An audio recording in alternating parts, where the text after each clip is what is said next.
Hi everybody, Dr. Daniel Shanahan here, Legs, Foot and Ankle Associates.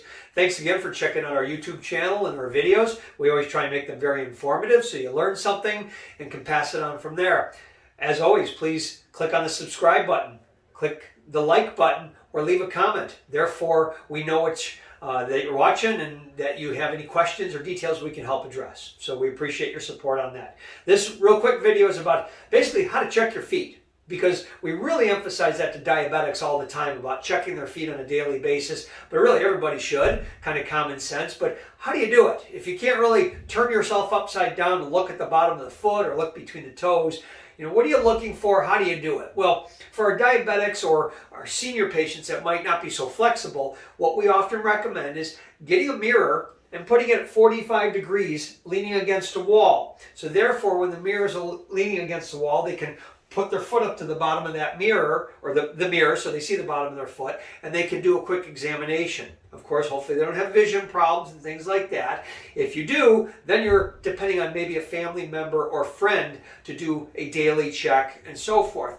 But what are you looking for? Well, of course, we're always looking for any type of red spots, black and blue spots, or blood in the skin. Those are always kind of some warnings there may be something going on. A lot of people develop calluses to the ball of the foot or the tips of the toes, and those calluses can actually start to break down and form a little wound. So it's critical to look for that. We're looking for potentially foreign bodies. I've had diabetic patients have needles in their foot and not even know it. And a foreign body will typically be found as a little bubble on the bottom of the foot where that needle had gone in. They get some inflammation and maybe pus around it. Looking between the toes, very critical and often neglected. That patients don't look between the toes enough, or certainly don't clean out enough. We're looking for something called maceration, excessive moisture, breakdown of the skin, redness, infection, things like that. There's a lot of hidden problems that can go on between the toes. So it's critical to spread those toes out, check in between, and of course after bathing or on a daily basis, clean between the toes with a towel to clean out or washcloth.